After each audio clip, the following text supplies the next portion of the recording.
The stagecoach rattled to a dusty stop outside the general store in Scottsbluff, Nebraska, and Sarah Walsh felt her heart hammer against her ribs so hard she thought it might break through.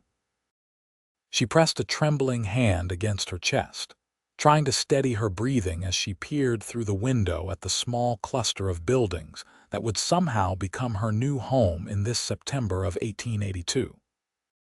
The journey from Boston had taken weeks, each mile carrying her farther from everything familiar and closer to a man she had never met, a man whose brief letters had revealed almost nothing about his true nature. The driver opened the door and offered his weathered hand.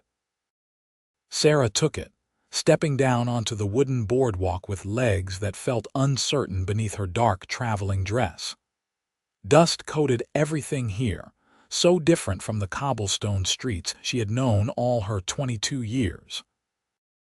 The air smelled of horses and prairie grass and something wild she could not name. "Miss Walsh." The voice came from behind her, deep and rough like stones tumbling in a river. Sarah turned and felt her blood turn to ice water. The man standing before her was enormous, at least 6 feet 3 inches tall with shoulders that seemed to span half the width of the boardwalk. His face was weathered and scarred, with a jagged line running from his left eyebrow down to his cheekbone. His hands, she noticed with growing terror, were massive and looked capable of snapping her in half without effort. He wore dusty work clothes and a wide-brimmed hat that shadowed his eyes, making them impossible to read. "I'm Henry Northfield," he said, his voice still carrying that rough edge. "I expect you received my letters." Sarah tried to speak but found her voice had abandoned her entirely. She managed a small nod, taking an involuntary step backward. Her father had been a cruel man with fists like hammers, and this Henry Northfield looked exactly like the kind of man who could deliver even worse. Henry seemed to notice her retreat. Something flickered across his face, something that might have been hurt, but it passed so quickly Sarah thought she had imagined it. "Your trunk?" he asked, gesturing toward the stagecoach. "The brown one," Sarah whispered, hating how her voice shook. Henry moved past her, and Sarah flinched despite herself. She saw him pause, saw the way his jaw tightened, but he said nothing. He lifted her heavy trunk as though it weighed nothing at all and carried it to a wagon hitched nearby. The horse was a gentle-looking mare with a coat the color of chestnuts. "We have about an hour's ride to the ranch," Henry said, not quite meeting her eyes now. "I brought blankets if you get cold." The ride was torture of the most uncomfortable kind. Sarah sat as far from Henry as the wagon seat would allow, her hands clutched in her lap, watching the endless prairie roll past. The silence between them felt like a physical thing, heavy and oppressive. She could feel Henry glancing at her occasionally, but she kept her eyes fixed on the horizon. The ranch, when they finally arrived, was larger than Sarah had expected. A sturdy house stood at the center, painted white with blue shutters. There was a barn, a chicken coop, corrals with horses, and several other outbuildings she could not immediately identify. It all looked well-maintained and prosperous, which should have been reassuring but somehow was not. "I'll show you to your room," Henry said, lifting her trunk again. "I've been staying in the barn since I knew you were coming. Thought you should have privacy to settle in." Sarah followed him into the house, keeping several paces behind. The interior was clean but sparse, furnished with handmade furniture that looked sturdy and practical.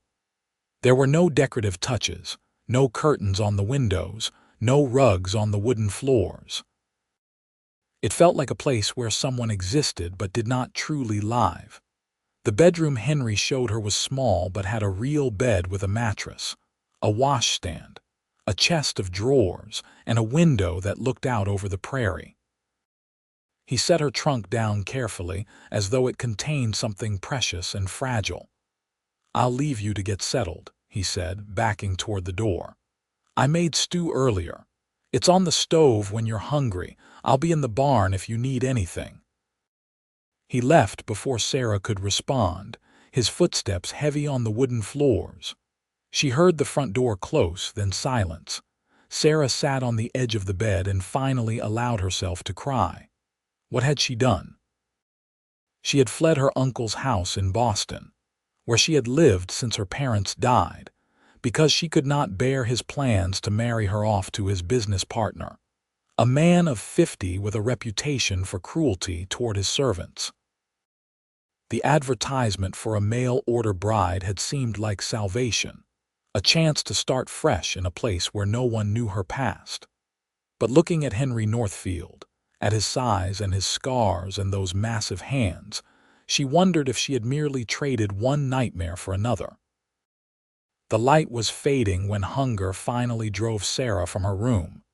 She found the kitchen easily enough and the pot of stew Henry had mentioned. It smelled surprisingly good, rich with beef and vegetables. She ladled some into a bowl and ate standing at the counter, too nervous to sit at the table that seemed built for someone much larger than herself. Through the window, she could see lamplight in the barn. Henry was out there somewhere in that light, and soon, very soon, he would expect her to be a wife to him. The thought made her hands shake so badly she nearly dropped her bowl. That night, Sarah barely slept. She pushed the chest of drawers in front of her door, knowing it would not stop a man of Henry's size but needing the illusion of protection. Every sound made her jump. Every creak of the house settling made her heart race. But no one tried her door. No heavy footsteps approached. The night passed in anxious silence. Morning came gray and cold. Sarah ventured out to find coffee already made on the stove and fresh eggs in a bowl on the counter. Through the window, she saw Henry working with the horses in the corral. He moved with surprising grace for such a large man, his movements calm and measured. As she watched, a young colt approached him, and Henry reached out slowly, letting the animal come to him. His hand, so frightening to Sarah, moved gently along the colt's neck. Sarah quickly stepped back from the window when Henry glanced toward the house. She did not want him to catch her watching. She cooked the eggs and ate them with some bread she found in the pantry, then washed her dishes carefully. In Boston, she had been expected to help with the household work, so at least she had those skills to offer. The days developed an awkward pattern. Henry rose before dawn and worked outside, coming to the house only for meals. He spoke little, and when he did, his words were practical and brief. Sarah kept house, cooked meals, and tried to stay out of his way. They circled each other like wary animals, never quite connecting. On the fourth morning, Sarah was hanging laundry on the line behind the house when she heard raised voices. She peered around the corner to see 3 men on horseback confronting Henry in the yard. They looked rough, with guns strapped to their hips and attitudes that suggested they were accustomed to getting what they wanted. "We told you before, Northfield," the largest one said. "Mr. Carson wants this land. He's prepared to make you a fair offer." "And I told you it's not for sale," Henry replied, his voice calm but firm. "This is my land, legally owned and paid for." "Carson don't like being told no," another man said, his hand drifting toward his gun. "That's his problem, not mine," Henry said. "I'm asking you politely to leave my property." The first man leaned forward in his saddle. "You're making a mistake, Northfield. A man alone out here. Accidents can happen." "I'm not alone anymore," Henry said quietly. "And I'm still asking you politely. Next time I won't be so polite." The men exchanged glances, then turned their horses and rode off, though not without dark looks thrown back over their shoulders. Henry stood watching them until they disappeared, then turned and saw Sarah standing frozen by the laundry line. "Sorry you had to see that," he said. "They've been coming around for months. Man named Carson wants to buy up all the ranches in the area, make himself some kind of cattle baron. Most folks have sold. I won't. Will they come back? Sarah asked, her voice small. Probably, Henry said. He took off his hat and ran a hand through his dark hair, and Sarah noticed gray threading through it at the temples. He looked tired suddenly and older than she had first thought. Maybe 30 or 31. But you don't need to be afraid. I won't let anything happen to you. The promise should have been reassuring, but Sarah found herself wondering who would protect her from him. She said nothing, just went back to hanging laundry with shaking hands. That evening, Henry knocked softly on the kitchen doorframe as Sarah was preparing supper. She jumped, nearly dropping the knife she had been using to slice bread. "Sorry," he said quickly, holding up his hands. "Didn't mean to startle you. I wanted to talk, if that's all right." Sarah nodded, not trusting her voice. Henry sat at the table, his large frame making the sturdy chair look small. "This isn't working," he said bluntly. "You're scared of me, and I understand why. I'm not a handsome man, I look hard and rough, and I know it. But I want you to know something, Miss Walsh. I brought you here to be my wife, that's true, but I would never force you to anything. Never. My parents raised me to respect women, and I've never raised my hand to anyone who did not deserve it in a fight." Sarah stared at the floor, unable to meet his eyes. Henry continued, his voice softer now. "I know what you're thinking. You're thinking any man can say words like that. Words are cheap. And you're right. So here's what I'm proposing. You keep your room, I'll keep staying in the barn. We'll just live here together for a while, get to know each other proper. If after some time passes you want to leave, I'll pay for your passage back to Boston or wherever you want to go. No strings attached. But if you decide to stay, if you decide you might want to try being married to me for real, then we'll go to the church and do it proper." He stood up, putting his hat back on. "Think about it. Take your time. I'm not going anywhere, and neither are you unless you want to be." He left her alone with her thoughts and the supper that was burning on the stove. Over the next few weeks, something strange began to happen. Sarah started noticing things about Henry that did not fit with her initial impression. She noticed how he always did the heavy work in the early morning or evening, leaving the middle of the day for her to have the house to herself. She noticed that he never came into a room without making noise first, without announcing his presence so she would not be startled. She noticed that he left wildflowers on the kitchen table sometimes, saying nothing about them, just leaving them there in a jar of water. She noticed, too, how he was with the animals.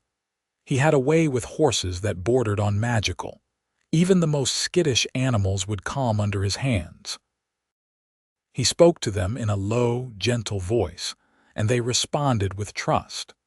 She watched him deliver a foal one evening, his large hands working with incredible gentleness, and she saw tears in his eyes when the little one took its first wobbly steps. Sarah also began to learn about the ranch and its operation. Henry ran cattle and horses both, breeding sturdy animals well suited to the harsh Nebraska climate. He employed 2 ranch hands, brothers named Jack and Tom Miller, who came during the day to help with the work. They were respectful to Sarah, tipping their hats and calling her Madam, but she noticed how they treated Henry with genuine affection and respect, not fear. "Best boss we ever had," Tom told her one day when Henry was out checking the north fence line. "Fair and honest. Works harder than any of us. When my little girl was sick last year, he paid for the doctor himself and gave us extra time off." These small revelations accumulated like water drops filling a bucket. Sarah found her fear slowly being replaced by curiosity, and then by something else she could not quite name. One evening in late October, Sarah was in the kitchen making preserves from the wild plums she had gathered when she heard a commotion from the barn. She went to the window and saw Henry trying to calm a horse that was clearly in distress, rearing and kicking. Without thinking about her fear, Sarah ran outside. "What's wrong?" she called. "Something spooked her," Henry said, his voice tight with concentration. "Storm coming, maybe. Or she might have seen a snake. Stay back." But the horse reared again, and one of its hooves caught Henry on the shoulder, sending him stumbling backward. The animal bolted from the corral, heading straight for the open prairie. Sarah ran to Henry, who was sitting in the dust holding his shoulder. "Are you hurt?" "I'll be fine," he said, trying to stand. He winced and stayed down. "That mare, though, she's young and stupid. If she runs too far, the coyotes will get her or she'll hurt herself." "I'll go after her," Sarah said. "No, I'll go. Just give me a minute." But Sarah could see he was hurt worse than he was admitting. "Tell me which horse to take." Henry looked at her, really looked at her for the first time since she had arrived. "You can ride." "My father had a stable. I rode every day until he died." Something passed between them in that moment, some small bridge of trust. Henry told her to take Daisy, the chestnut mare, from the wagon and to follow the tracks northwest. "Don't go too far," he said. "If you can't find her in half an hour, come back. The horse isn't worth you getting lost or hurt." Sarah rode out as the sun was setting, following the trail the spooked horse had left in the dusty ground. The prairie stretched endlessly in all directions, and for the first time since arriving, she felt something like freedom in the vastness. She found the mare about 20 minutes out, tangled in some old fencing wire, trembling but unhurt. "Easy, girl," Sarah murmured, using the same gentle tone she had heard Henry use. "I'm going to help you." It took patience and care, but she managed to free the horse without causing injury to either of them. She led the mare back to the ranch, riding Daisy and holding the other horse's reins, arriving just as full dark fell. Henry was waiting in the yard, pacing despite his injured shoulder. When he saw Sarah appear out of the darkness with both horses, relief flooded his face so completely that Sarah felt something shift in her chest. "I was about to come after you," he said. "I was worried." "I'm fine," Sarah said, dismounting. She was caught in old wire near a dry creek bed. Henry took both horses, but not before saying quietly, "Thank you. That was brave." That night, Sarah did not push the chest of drawers in front of her door. It was a small change, but it felt significant. The next morning, Henry came to the house for breakfast as usual, but he was moving stiffly, clearly in pain from his shoulder. Sarah watched him try to lift the coffee pot and saw him wince. "Sit down," she said, surprising herself with the firmness in her voice. "Let me see your shoulder." "It's fine," Henry protested, but Sarah gave him a look that brooked no argument. Another surprise. Hesitantly, Henry sat and carefully removed his shirt. The shoulder was badly bruised, purple and black spreading across the muscle. Sarah fetched cloths and cold water from the pump, making a compress. "This will help with the swelling," she said, placing it gently against his skin. She tried not to notice how strong he was, how his body showed the evidence of hard work. She tried not to notice the other scars she saw, some old and faded, some more recent. Each one seemed to tell a story. "How did you get this one?" she asked before she could stop herself, pointing to a long scar along his ribs. "Bull caught me when I was 19, Henry said. "Stupid mistake. I wasn't paying attention. And this?" She touched a scar on his forearm lightly. "Barbed wire. First month I worked cattle, I was rushing and careless." "The one on your face." Henry was quiet for a moment. "My father," he said finally. "He wasn't always a good man, especially when he drank." "That was his belt buckle." Sarah's hand stilled. "I'm sorry. It was a long time ago. He got sober eventually before he died, made his peace with me and my mother, but I learned from him what kind of man not to be." Henry looked at her then, his eyes meeting hers directly for the first time. They were brown, she realized, deep brown like rich soil. That's why I understand why you're scared of me, Miss Walsh. I know what damage a man can do with his hands and his anger. And I know no amount of words can prove I'm not that kind of man. Only time and actions can do that. Sarah felt tears prick her eyes. My father was cruel, she whispered. He hit my mother. He hit me. I thought when he died that I would be free, but then my uncle was going to marry me to a man just like him. That's why I answered your advertisement. I thought anything would be better than that. But when I saw you, so big and strong, I thought I had made a terrible mistake. And now? Henry asked softly. Now I don't know, Sarah admitted honestly, but I'm not as afraid as I was. They sat in silence for a moment, Sarah's hand still resting on his shoulder with the compress. It was the closest they had been to each other, the most vulnerable either had allowed themselves to be. Tell me about your family, Sarah said. In your letters, you mentioned you had a sister. Henry's face softened. Mary. She married a banker and moved to Denver 5 years ago. Has 3 children now. I don't see her as often as I'd like, but we write. She keeps asking when I'm going to get married, have a family of my own. What do you tell her? I told her I was working on it, Henry said with a small smile. It transformed his face, making him look younger and less forbidding. She's excited to meet you when you're ready. Does she know I came as a mail-order bride? She knows I placed an advertisement, yes. She helped me write it, actually. I'm not good with words. Sarah found herself smiling despite herself. What did you want to say in the advertisement? Henry looked embarrassed.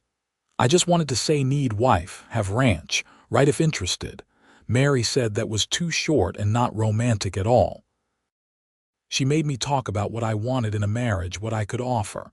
It felt strange, advertising for a wife like you'd advertise for a horse. I felt strange answering, Sarah admitted, like I was selling myself. You're not sold, Henry said seriously. You're here because you chose to be, and you can choose to leave. You have choices, Sarah. I want you to know that. It was the first time he had used her given name, and hearing it in his deep voice made something flutter in her stomach.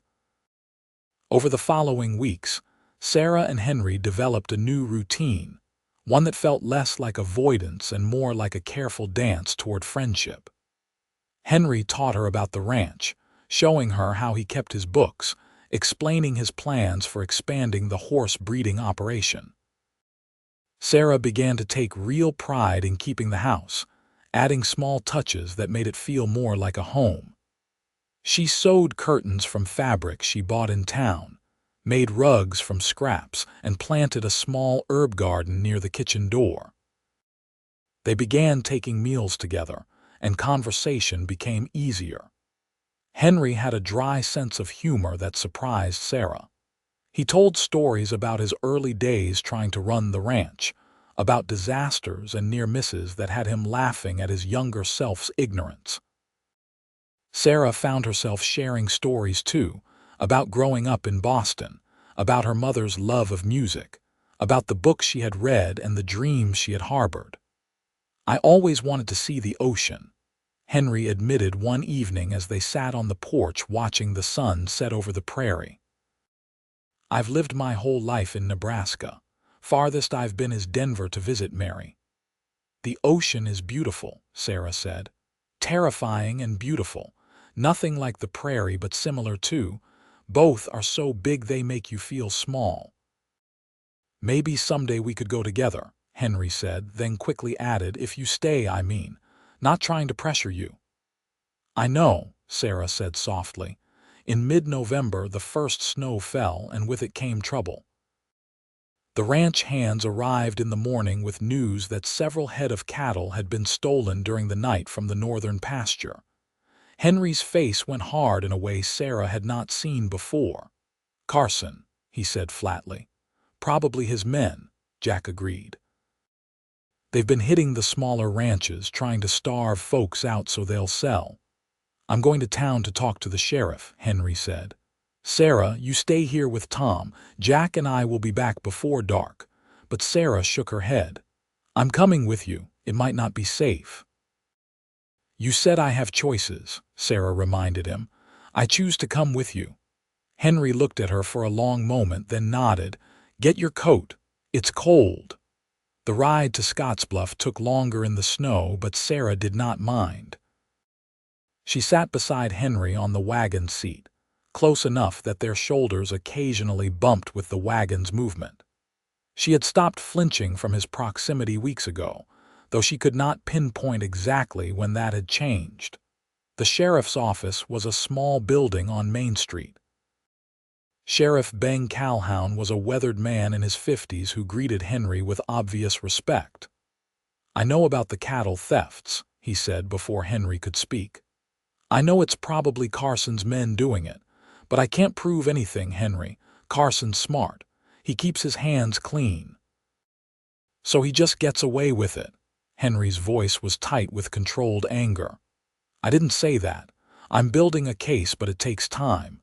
In the meantime, you need to protect your stock, maybe hire more men to patrol at night. I can't afford more men right now, Henry said. I put everything I had into buying breeding stock this year, the sheriff sighed. I'm sorry, Henry. I'm doing what I can. They left the office with nothing resolved. Henry was silent on the drive back, his jaw clenched. Sarah watched him struggle with his anger and frustration, watched him force himself to calm. I'm sorry, she said finally. I know you worked hard for those cattle. It's not just the money, Henry said. It's the principle. Carson thinks he can take whatever he wants because he has more resources, more men. He thinks the law doesn't apply to him. Men like that, they just keep taking unless someone stops them. Will you fight him? Henry was quiet for a long moment. I don't want to fight. I just want to work my land and be left alone. But if he keeps pushing, I might not have a choice. That night, Henry slept in the house for the first time, not in the barn. He took the small room off the kitchen that had been meant as a storage room, saying he wanted to be closer in case there was trouble. Sarah did not argue. In fact, she found his presence in the house oddly comforting rather than frightening. The snow continued through November and into December. The ranch work became harder, requiring more hours to feed and care for the animals. Sarah found herself helping more, feeding chickens, gathering eggs, even helping Henry with the horses sometimes. She discovered she loved working with the animals, especially the horses. They were so honest in their fear and their trust, nothing hidden or complicated. One particularly cold morning, Sarah was in the barn helping Henry feed the horses when she slipped on some ice near the door. Henry caught her before she fell, his strong arms going around her waist, steadying her against his chest. For a moment they stood frozen, Sarah's heart pounding but not from fear. Henry's arms were warm and solid around her, and she realized she felt safe there, protected. Are you all right? Henry asked, his voice rough. Yes, Sarah whispered, but she did not pull away immediately. Neither did Henry. When she finally stepped back, they looked at each other, really looked, and Sarah saw in his eyes what she had been too afraid to acknowledge in herself. This was no longer about a business arrangement or a marriage of convenience. Something real had grown between them, something tender and precious. Sarah, Henry said, then stopped, seeming to struggle for words. I don't want to rush you, but I need you to know you've become important to me. More important than I expected. You've become important to me too, Sarah admitted, her cheeks flushing with more than just cold. They did not speak of it again that day, but something had shifted, some barrier had fallen. They were gentler with each other, more open. Their hands would brush when passing dishes at dinner. Their eyes would meet and hold. They sat closer on the porch in the evenings, shoulders touching, sharing warmth. Christmas approached, and Sarah found herself wanting to make it special. She baked cookies using her mother's recipes, made decorations from pine branches and berries, even found a small spruce tree that Henry cut and brought into the house. The ranch hands came for dinner on Christmas Eve, and Mary surprised them by arriving with her husband and children, having made the long trip from Denver. "I had to meet my new sister," Mary said, embracing Sarah warmly. She was a small woman with Henry's brown eyes and a quick smile. "Henry's letters have been full of you, though he tries to hide it."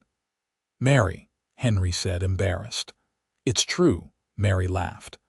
"Every letter is Sarah made the house so nice, and Sarah is so good with the horses, and Sarah has the prettiest smile.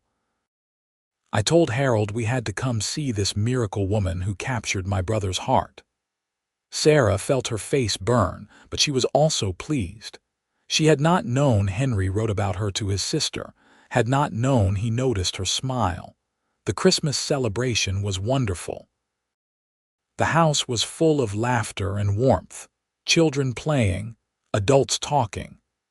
Sarah watched Henry with his nieces and nephew, saw how gentle he was with them, how they climbed on him fearlessly. This was the man she had been so afraid of, letting a 5-year-old girl braid his hair while he pretended to be a horse for her brothers. That night, after everyone had gone to bed, Sarah found Henry sitting alone by the dying fire. She sat beside him without asking, and he smiled at her. "Thank you for making today so special," he said. "I haven't had a Christmas like that since my mother passed." "When did she die?" 3 years ago. "She was the one who encouraged me to get this ranch, to build something of my own. I wish she could have met you." "I wish I could have met her too," Sarah said honestly. Then, gathering her courage, she added, "Henry, I've made a decision." He turned to look at her, his expression carefully neutral, but she could see tension in his shoulders. "What decision?" "I want to stay. Not because I'm afraid to leave or because I have nowhere else to go. I want to stay because this feels like home. You feel like home." Henry's breath caught. "Sarah, are you sure? I don't want you to feel obligated." "I'm sure," she said. "I've been thinking about it for weeks." "You're the kindest man I've ever known, Henry. You're gentle and patient and good. I was wrong to judge you by your appearance, by your size. The real measure of a man is his actions, and your actions have shown me who you are." "I care about you," Henry said, his voice low and intense. "More than I've cared about anyone. I want to take care of you, protect you, make you happy. If you'll let me." "I want to be your wife," Sarah whispered. "Really your wife." Henry reached out slowly, giving her time to pull away, and cupped her face gently in his large, calloused hand. "May I kiss you?" Sarah nodded, her heart racing now with anticipation rather than fear. Henry leaned in and pressed his lips to hers, soft and sweet and full of promise. It was Sarah's first real kiss, and it felt like everything she had read about in books, but better, warmer, more real. When they pulled apart, both were smiling. Henry rested his forehead against hers. "We'll go to the church after Christmas, do this proper. Mary can be witness." "I'd like that," Sarah said. They were married on a clear, cold morning 3 days after Christmas. Sarah wore a new dress that Mary had helped her make, pale blue with lace at the collar. Henry wore his best suit, his hair combed, his face shaved smooth. The ceremony was simple, performed by Pastor Morrison in the small wooden church in Scottsbluff, with Mary and Harold and the ranch hands as witnesses. When Pastor Morrison pronounced them husband and wife, Henry kissed Sarah again, and this time there was joy mixed with the tenderness. They were truly married now, truly committed to building a life together. That night, their wedding night, Henry was patient and gentle, letting Sarah set the pace. He had prepared the bedroom with care, with fresh linens and wildflowers despite the winter season, and a fire burning in the small fireplace. He made love to her slowly, carefully, making sure she felt safe and cherished. Sarah had been nervous, but Henry's gentleness and obvious love eased her fears. Afterward, lying in his arms, feeling his steady heartbeat under her cheek, Sarah felt truly safe for the first time in her life. The winter passed in quiet happiness. Sarah and Henry settled into married life, learning each other's habits and preferences. They discovered they both loved reading and would spend evenings by the fire, Henry in his chair and Sarah on the small sofa, occasionally reading passages aloud to each other. They worked together on the ranch, a good team. Sarah took over the bookkeeping, discovering she had a talent for numbers and organization. But in March, the troubles with Carson came to a head. More cattle went missing, and then the barn was damaged in what the sheriff insisted was an accident but which Henry knew was deliberate. Then one evening, Carson himself showed up at the ranch with 4 of his men. Theodore Carson was a man in his late 40s, dressed expensively, with cold blue eyes and a sense of entitlement that radiated from him like heat from a stove. He sat his horse like a king surveying his domain. "Northfield," he said, not bothering with pleasantries. "I'm making you one final offer. $5,000 for your land and stock. That's more than fair." "It's not for sale," Henry said, standing in the yard with his hands loose at his sides. Sarah watched from the window, her heart in her throat. "Everything is for sale at the right price," Carson said. "I'm being generous here, Northfield. Take the money and go start over somewhere else, because I'm getting this land one way or another." "Is that a threat?" Henry asked quietly. "It's a fact. I own most of this territory now. Your little patch is right in the middle of my holdings. I need it for my operation. You're a smart man. Surely you can see the logic." "What I see is a bully who thinks money gives him the right to take what doesn't belong to him," Henry said. "I'm asking you politely to leave my property, Mr. Carson. Don't come back." Carson's face darkened. "You're making a serious mistake." "Maybe, but it's my mistake to make." Carson stared at Henry for a long moment, then smiled coldly. "Don't say I didn't warn you." He turned his horse and rode off with his men, leaving a clear threat hanging in the air. That night, Henry insisted on riding to town despite Sarah's protests. "I need to talk to the sheriff again, and to some of the other ranchers who haven't sold yet. Maybe if we stand together, Carson can't push us around individually." "Then I'm coming with you," Sarah said. "Sarah, it might be dangerous." "All the more reason not to let you go alone. I'm your wife, Henry, your partner. We face things together." Henry looked at her with such love and pride that Sarah felt tears prick her eyes.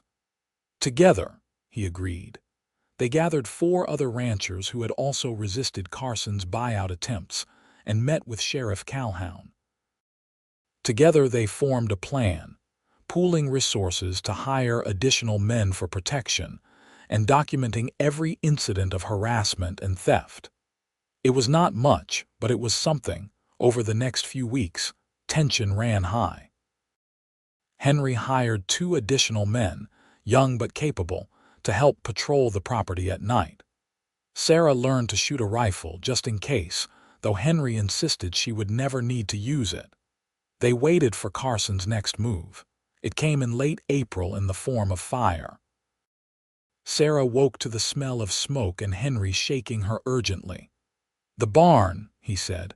"Get out of the house, go to the creek." "Not without you," Sarah said, already pulling on her dress. There was no time to argue.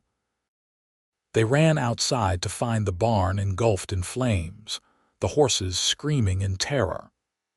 Henry and the ranch hands were already working to get the animals out, leading them to safety even as the fire raged. Sarah joined them without hesitation, ignoring the heat and smoke, focused only on saving the terrified horses. They got all the animals out, but the barn was a total loss. By the time the flames died down, nothing remained but charred beams and ashes. Henry stood staring at the ruins, his face blackened with smoke, his expression devastated. Sarah went to him and took his hand. "We'll rebuild," she said firmly. "Carson won't win."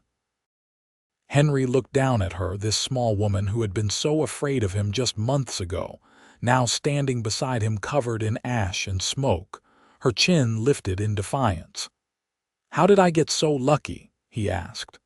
"I ask myself the same thing," Sarah said, squeezing his hand. They rebuilt the barn with help from their neighbors, ranchers who had also been threatened by Carson.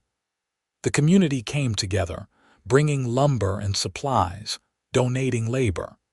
It took 3 weeks, but the new barn was actually better than the old one, larger and sturdier. Carson's attempt to destroy them had backfired, bringing the community together instead. Sheriff Calhoun found witnesses who had seen Carson's men near the ranch the night of the fire. With this evidence and the documented pattern of harassment, he finally had enough to bring charges. Carson was arrested in May, and though he hired expensive lawyers, the evidence was too strong. He was found guilty of arson and intimidation and was sentenced to 5 years in prison. His empire, built on fear and theft, crumbled without him. By the time summer arrived, life on the ranch had settled into peaceful routine again. The cattle and horses thrived. The garden Sarah planted grew abundantly. The land that Henry had fought so hard to keep was finally, truly secure. One morning in late June, Sarah woke feeling strange, queasy in a way that was unfamiliar. She was sick twice before breakfast, and Henry noticed immediately. "Are you all right?" he asked, concerned. "Should I fetch the doctor?" Sarah looked at him, realization dawning. "Henry, I think I could be pregnant." Henry's face went through a series of expressions: shock, joy, fear, and then pure happiness. "Pregnant, are you sure?" "Not certain, but yes, I think so." He picked her up and spun her around, laughing with pure delight, then immediately set her down carefully as though she might break. "Sorry, I shouldn't have done that. Are you all right? Do you need to sit down? Can I get you anything?" Sarah laughed at his sudden nervousness, this man who could face down angry bulls and barn fires but was terrified of hurting his pregnant wife. "I'm fine. Better than fine." The doctor confirmed it a week later. Sarah was indeed expecting, the baby due sometime in February. Henry became impossibly protective and gentle, trying to keep Sarah from doing any heavy work, fussing over her constantly. Sarah found it both touching and exasperating. "I'm pregnant, not made of glass," she told him after he had carried her over a puddle in the yard. "I know, but I want to take care of you," Henry said. "You're carrying our child, Sarah. That's precious." Mary came to visit in July and was thrilled about the pregnancy. "Finally, a niece or nephew close enough to visit regularly," she said, hugging Sarah. "You've made my brother so happy." "I've never seen him like this." "He's made me happy too," Sarah said, watching Henry play with Mary's children in the yard. "I never imagined I could be this happy." The pregnancy progressed smoothly through summer and fall. Sarah felt well, barely slowing down despite Henry's concerns. She continued helping with the ranch work, though she let Henry take over the heavier tasks. She sewed clothes for the baby, prepared the small room next to their bedroom as a nursery, and dreamed about what their child would be like. Winter came early that year, with snow in November. On a cold night in February, the baby decided to arrive 3 weeks earlier than expected. Henry rode through a snowstorm to fetch the doctor and the midwife, his heart in his throat with worry. By the time he returned, Sarah was in hard labor, assisted by the midwife and by Mary, who had come to stay for the birth. Henry paced outside the bedroom, listening to Sarah's cries of pain and feeling helpless. After what felt like hours but was really only about 3, a baby's cry pierced the air. Mary came out, tears on her cheeks and a huge smile on her face. "You have a son," she said. "A big, healthy boy. Sarah did wonderfully." Henry rushed into the room to find Sarah propped up in bed, exhausted but glowing, holding a small bundle wrapped in blankets. She looked up at him with pure love. "Meet your son," she said softly. Henry approached carefully and looked down at the tiny face peeking from the blankets. The baby had dark hair and a red, wrinkled face, his little fists waving. Something in Henry's chest cracked open, a fierce, protective love flooding through him so intensely it almost hurt. "He's perfect," Henry whispered, his voice rough with emotion. "You're perfect. Thank you, Sarah." They named him Thomas, after Henry's father, who had learned to be better, who had shown that men could change. Little Thomas was a good baby, healthy and strong. Henry was a devoted father, waking in the night to help with feedings, changing diapers without complaint, spending hours just holding his son and marveling at him. Life settled into a new rhythm, busier now with a baby but deeply fulfilling. Sarah had never been happier. The ranch prospered as Henry's breeding program paid off, producing horses that were in high demand throughout the territory. They were able to hire more permanent help, easing the workload. On their second wedding anniversary in December, Henry surprised Sarah with a small box. Inside was a delicate silver locket on a chain. "Open it," Henry said. Sarah did and found a tiny photograph of the three of them, Henry, Sarah, and baby Thomas, taken by a traveling photographer who had passed through town. On the other side was an inscription that read, "Forever H." "Henry, it's beautiful," Sarah said, tears in her eyes. "Not as beautiful as you," Henry said, pulling her close. "2 years ago I was a lonely man with a ranch and not much else. Now I have everything. A wife I love more than I thought possible, a son, a home that feels alive." "You gave me all that, Sarah." "We gave it to each other," Sarah said, kissing him softly. "I was so afraid when I first saw you. I thought you would hurt me. I never imagined you would be the gentlest man I'd ever known, that you would make me feel so safe and loved." "I will always keep you safe," Henry promised. "You and Thomas and any other children we might have. That's my job, my privilege." "I love you," Sarah said, "so much." "I love you too," Henry replied. "Always." The years passed in contentment. Thomas grew into a sturdy, happy boy who adored following his father around the ranch. When he was 3, a daughter arrived, named Grace after Sarah's mother. She had Henry's brown eyes and Sarah's delicate features and a stubborn streak that made both parents laugh. 2 years after Grace came another son, James, quiet and thoughtful even as a baby. The ranch continued to thrive. Henry's reputation as a horse breeder spread, and buyers came from as far as Colorado and Wyoming to purchase his stock. Sarah's careful management of the finances allowed them to expand, buying adjacent land as it became available. They built a larger house, adding rooms for their growing family while keeping the original structure that held so many memories. Sarah often thought back to that terrified girl who had stepped off the stagecoach in Scottsbluff, afraid of the scarred giant waiting to claim her. She thought about how fear had almost cost her everything, how easy it would have been to run, to miss out on this life. But she had stayed, had given Henry a chance, and he had proven himself worthy of her trust day after day, month after month, year after year. Henry, too, sometimes reflected on how close he had come to losing Sarah before ever really having her. He remembered her flinching away from him, the fear in her eyes, and how much it had hurt even though he understood it.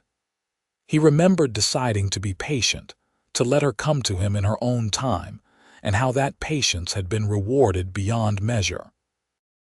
On a warm evening in May when Thomas was 8, Grace was 5, and James was 3, The family sat together on the wide porch of their house, watching the sunset paint the prairie in shades of gold and red. The children were playing with a new litter of puppies from their farm dog, their laughter carrying on the breeze.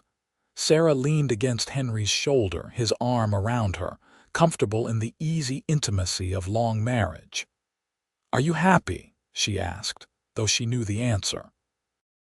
"More than I ever thought possible," Henry said, kissing the top of her head. "You, completely," Sarah said. "It's funny, isn't it? How something that starts with fear and uncertainty can turn into something so beautiful." "You weren't uncertain," Henry said with a smile. "You were terrified." "Of me specifically? Can you blame me? You're enormous and you looked so fierce." "I was terrified too," Henry admitted. "Terrified you would leave. Terrified I would somehow hurt you without meaning to. Terrified I wasn't good enough for you." Sarah turned to look up at him. "You're more than good enough, Henry Northfield. You're everything I never knew I needed. You're the best man I've ever known." "Papa, come see," Thomas called. "The puppies are trying to climb the steps." Henry stood, pulling Sarah up with him, and they went to join their children. As Sarah watched Henry gently show Thomas how to help the clumsy puppies, as she listened to Grace's excited chatter and James's quiet observations, she felt a profound sense of gratitude wash over her. She had been so afraid, once. Afraid of everything, of men, of her future, of her own decisions. But Henry had shown her that not all strong men were cruel, that size did not equal danger, that gentleness could exist in the most unexpected places. He had earned her trust through patience and kindness, and then he had earned her heart through love and devotion. Their love story had not been conventional. It had started with an advertisement and money exchanged, with fear and careful distance. But it had become something real and deep and lasting. They had built a life together on trust and respect, on shared work and shared dreams. They had weathered storms, both literal and figurative. And through it all, their love had grown stronger. That night, after the children were tucked into bed, Sarah and Henry sat together in their room, the window open to the spring breeze. Henry was reading a letter from Mary, who wrote regularly with news of her own growing family. Sarah was mending a torn shirt, her needle flashing in the lamplight. "Mary wants us to come visit this summer," Henry said. "Bring the children to Denver for a few weeks. What do you think?" "I think that sounds wonderful," Sarah said. "The children should know their cousins better, and I'd like to see the city where you grew up." "It's changed a lot since I left," Henry said. "But I'd like to show you where I came from, where I learned to work with horses from my father after he got sober." They continued talking quietly, making plans, discussing the ranch and the children and the future. It was an ordinary evening, unremarkable in its content, but precious in its normalcy. This was the life they had built together, full of simple moments and quiet joy. Years continued to pass in this manner, each season bringing its own challenges and rewards.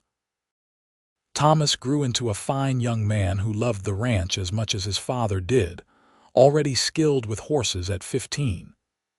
Grace, at 12, showed a talent for drawing and painting, filling the house with artwork that captured the beauty of prairie life. James, at 10, was the family scholar, always reading, always asking questions about how things worked. When Thomas was 18 and talking about taking on more responsibility with the ranch, Henry sat him down for a serious conversation. "This ranch will be yours someday," Henry told his eldest son. "You and your brother and sister, it will belong to all of you, but I want you to understand what it means. This land represents more than just property or business. It represents your mother's courage and my determination. It represents standing up for what's right even when it's hard.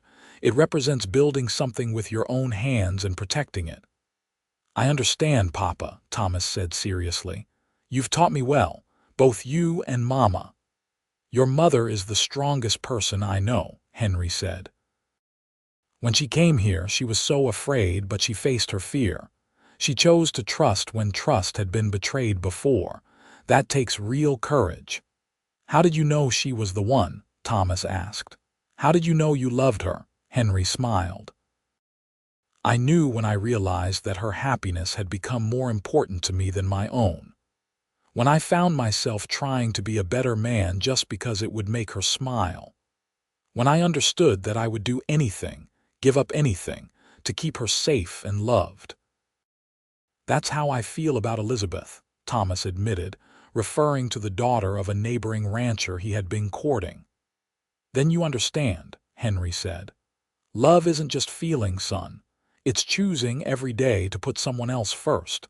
It's patience and kindness and respect. It's what your mother and I have built. Sarah and Henry celebrated their 20th anniversary with a party that included not just family, but the entire community. The ranch had become a gathering place over the years, a center of the neighborhood. Henry's initial stand against Carson had made him a respected leader, and Sarah's warmth and generosity had made their home welcoming to all. At the party, surrounded by friends and family and the children they had raised, Henry stood to make a toast. He was 51 now, his dark hair more gray than black, lines etched around his eyes from years of squinting into the sun. But he was still strong, still gentle, still the man Sarah had learned to love. 20 years ago, Henry said, a woman stepped off a stagecoach in Scottsbluff and changed my life forever. She was afraid of me at first, and I don't blame her. I'm not much to look at, I know that. But somehow she gave me a chance. She let me prove that I could be worthy of her trust and then her love. Sarah, you made me a better man. You gave me a family and a home and a reason to wake up grateful every morning. I love you more today than I did 20 years ago, and I'll love you more tomorrow than I do today. Thank you for taking a chance on a rough cowboy with more hope than sense. There was not a dry eye in the room. Sarah stood and went to her husband, kissing him amid cheers and applause from their guests. You've never been rough to me, she said softly, just for him. Only gentle, only loving, only everything I needed. The party continued late into the night, with music and dancing and stories shared. Sarah danced with Henry, with her sons, with Tom Miller, who still worked for them after all these years. She watched Grace dancing with her cousin from Denver and James discussing books with the schoolteacher. She saw the life they had built, not just the physical ranch but the community, the connections, the love that had spread outward from the choice she had made to trust. When everyone had finally left and the house was quiet, Henry and Sarah walked out to the porch to look at the stars. It was a clear night, the sky filled with more stars than seemed possible, the air cool and sweet with spring. You ever regret it? Henry asked, answering that advertisement. Coming all the way out here? Never, Sarah said without hesitation. Sometimes I think about what my life would have been if I hadn't. I would have married that awful man my uncle chose. I would have been miserable. I never would have known what real love feels like, what it means to be truly safe with someone. I never would have had our children this life. No, Henry, I've never regretted it, not for a single moment. I worried at first that you only stayed because you felt trapped, Henry admitted. That you chose me because you had no other choice. Maybe that's how it started, Sarah said honestly. Maybe I stayed initially because leaving seemed harder, but that's not why I married you, and it's not why I'm still here. I'm here because I love you, because you're my home. You always have been, almost from the start, even when I was too afraid to see it. They stood in comfortable silence, Henry's arms around Sarah, her head resting on his chest where she could hear his heartbeat. This close, she could still feel safe the way she had when he first held her, when his gentleness had surprised her and begun to crack the walls around her heart. The years ahead would bring more changes, more challenges, more joy and sorrow as all lives do. Thomas would marry his Elizabeth and bring her to the ranch, eventually taking over most of the daily operations. Grace would move to Denver to study art, finding success painting scenes of Western life. James would become a teacher, opening a school on the ranch property for local children. Henry and Sarah would grow old together, watching their family expand with grandchildren and eventually great-grandchildren. The ranch would continue to thrive under Thomas's management, becoming one of the most successful operations in Nebraska. But the heart of it would always be the love story that had started with fear and blossomed into trust and devotion. When Henry was 63, he fell ill with pneumonia during a harsh winter. For days he lay in bed, struggling to breathe, while Sarah rarely left his side.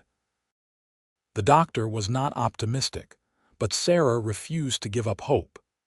She nursed Henry with the same dedication he had shown her throughout their marriage, sitting with him through long nights, holding his hand, telling him stories of their life together. "You can't leave me yet," she whispered one particularly difficult night. "We still have so much to do. We're supposed to grow old together, remember? Really old. You promised." Henry squeezed her hand weakly. "I'm not going anywhere if I can help it," he managed. "Still have to take care of you." "We take care of each other," Sarah said. "That's how it's always been." Henry did recover, though it took weeks and left him frailer than before. But he was still Henry, still gentle, still devoted to Sarah and their family. He just moved slower now, let Thomas handle more of the physical work, spent more time in his chair by the fire with a book or with Sarah beside him. On their 30th anniversary, Sarah gave Henry a leather-bound journal she had been keeping for years. In it, she had written the story of their life together, from her terrified arrival in Scottsbluff to the present day. She had recorded everything, the fear and the trust, the challenges and the triumphs, the growth of their family and their love. "I wanted to write it down," she said as Henry paged through it, his eyes wet with tears. "So our children and grandchildren will know. So they'll understand that love can start in the most unlikely ways, that fear can be overcome, that patience and kindness matter more than anything else." "This is beautiful," Henry said, his voice thick. "Sarah, this is the best gift I could imagine." "You gave me my life," Sarah said simply. "This is just words on paper." "These words tell our truth," Henry said. "They matter." They sat together reading passages from the journal, remembering. They laughed at Sarah's descriptions of her initial terror, at Henry's awkward attempts at courtship. They cried over the hard times, the losses they had endured, the moments of fear and uncertainty. And they smiled at the joy, at the births of their children, at the small daily moments of love that had built their life together. Henry lived to be 72, a good long life for a man who had worked as hard as he had. He died peacefully in his sleep on a warm June night, Sarah beside him as she had been for 37 years of marriage. His last words to her were, "Thank you for not being afraid forever." Sarah grieved deeply, as one would expect.